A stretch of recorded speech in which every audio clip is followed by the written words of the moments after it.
I bit off more than I can do in this one. Well, sort of. See, you have a choice when you load your plate up with too much. You either tuck your tail and tap out, or you eat until you're clearly uncomfortable. In this video, I bit off a lot when it came to installing my Nest Doorbell. The question is, did I tap out? Or did I make more room? This is nicely done, and I'm Dennis. Yeah, so we start off with the doorbell itself. As you can see, this thing is not lit up. So my thoughts was to maybe take it off and kind of consider what was actually going on here. So I'm looking at the transformer, the wiring setup to see if there's anything that's going wrong. I determined that this thing wasn't getting enough voltage when I put it on the voltage meter, and so instead of like actually diagnosing more, and you're gonna see why I went wrong later, I decided to do this. Yeah, Amazon came in handy. The Nest Doorbell, 2nd generation wired. You know, this thing is actually cool looking. I think it looks better than the previous version, but you know, gotta install it, right? And so in my attempts to do so, you also notice that I was also unsuccessful. Right there, that's a yellow light, and what that means is that I'm not getting enough voltage. So it wasn't potentially the actual old doorbell. Maybe it was something that I did wrong. Yeah, so I brought the transformer out, put it on the workbench, hooked it up to my multimeter, and as you can see, I am registering a wonderful 0 voltage.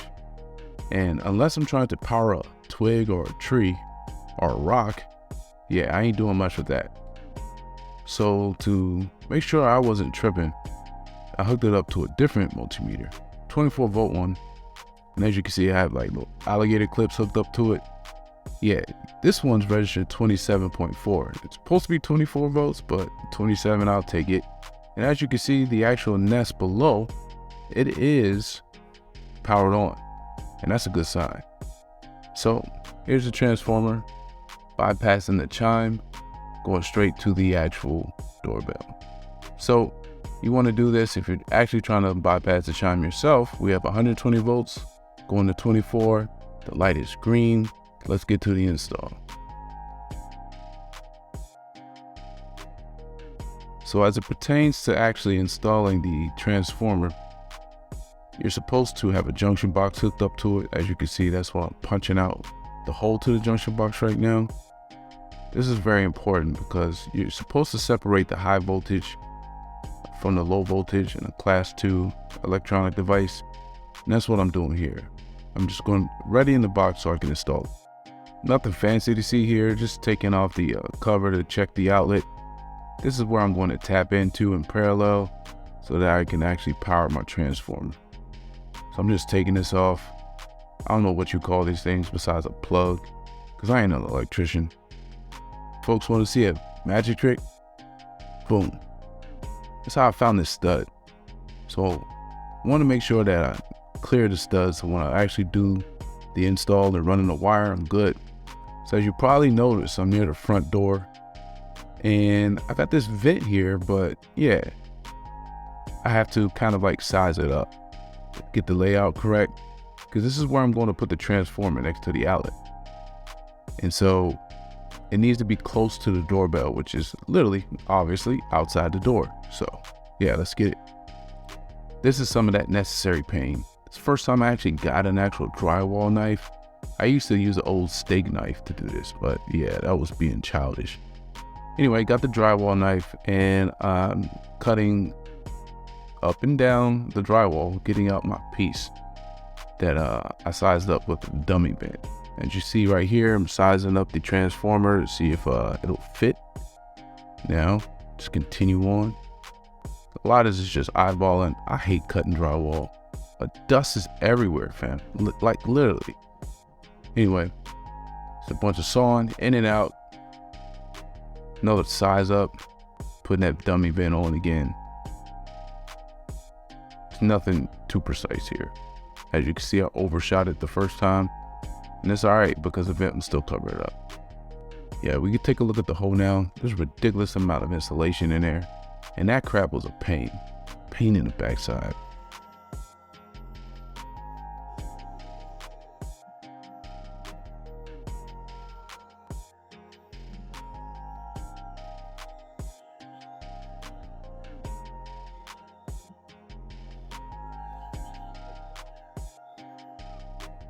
this is when I've tried to be resourcefully fancy. So I had this little perforated bar that I had in my garage, and my idea was to put the wire on this bar and run it through the ball. I want you to check out this whole entire sequence to see when everything went wrong. It's kind of funny.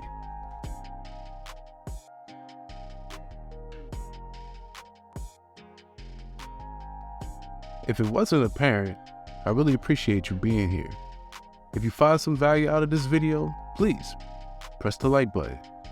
Additionally, if you notice anything interesting, please leave a comment. And lastly, if you want to see more, please become a subscriber.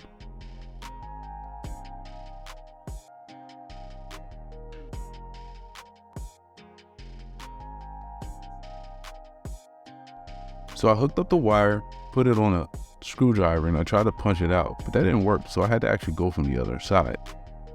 And so that actually worked. And yeah, I was able to get this wire in, and as you can see, pull it through. And yeah, that worked a whole lot better than my previous method. All right, so I'm feeling like this is game time, right? So got the perforated pole, whatever you want to call this thing, got the wire hooked up. Yeah, we're gonna slide this thing down, and we can get it out of that hole that I made in the wall until bump.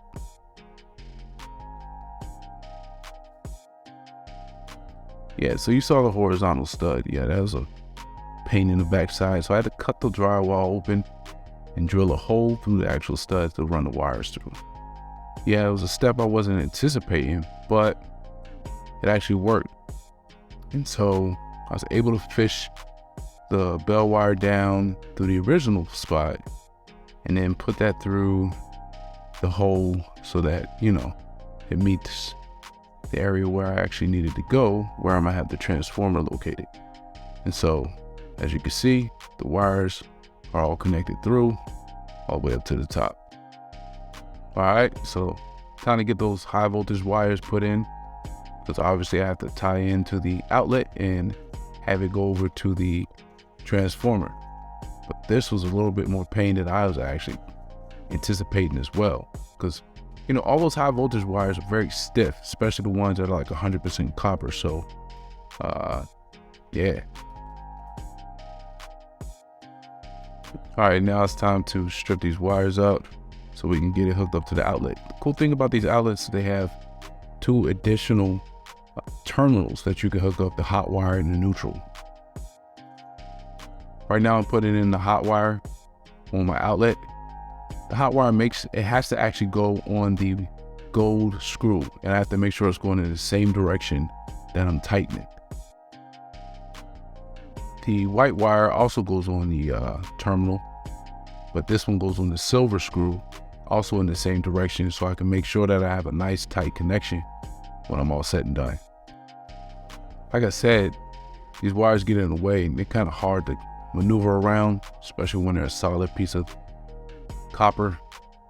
All the ground wires are typically nice and loose, so the green one, this is where you hook that up to. And even though my big hand's in the way, apologize for that, what I'm doing now is screwing on all of the ground wires together.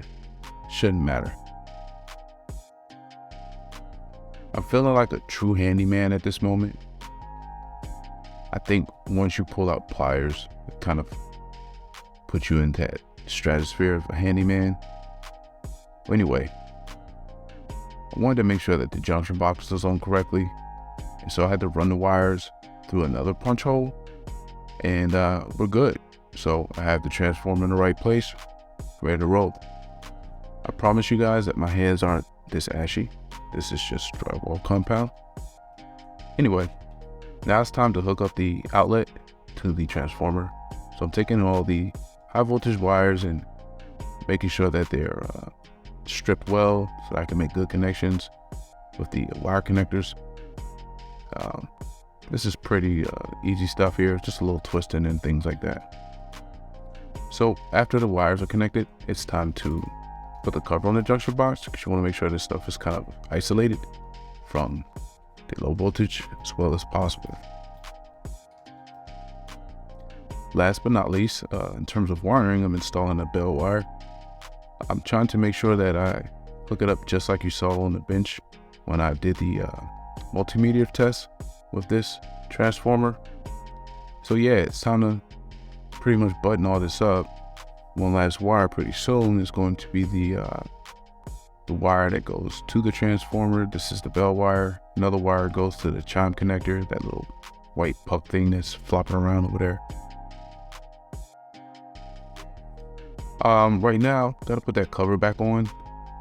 As you saw, I already marked out my screw locations that I needed. And so we're just gonna put this vent on. Again, it's a dummy vent. Ain't no air really flowing through this thing. It's just to make it look a little more seamless.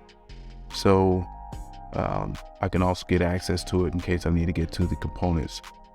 Now I'm drilling this in, as obvious as the video you can see. And yeah, about to get to the next part. Now that everything's done inside, it's time to drill a hole through the frame going behind the siding. So we're going to get the bell wire through there and take a look right here. We have the bell wire coming through, nice and easy. And one more look here, you can see that the siding is not showing any of the bell wire. It looks a little seamless, and that's the look I wanted to go for. So now it's time to put some foam on the hole that I made and button things up. Next is to snip the wire so you don't have all that excess trying to be hooked up to the doorbell when it's ready. I'm gonna strip off a piece here to put it on the connector. After I had the two pieces ready, now as you can see in red and white here, I just wanted to do an additional voltage test because last time my situation was I was getting no voltage here. So now that voltage is good, I'm connecting it to these black terminals that are on the actual doorbell, and we're good to go. Yeah, this thing is on, looking good. Got these nice little crusty hands and all. Now we're just going to sit this on, get this installed. And the good thing is, as you can see, I'm able to push that wire in a little bit. And yeah, I think this looks dope.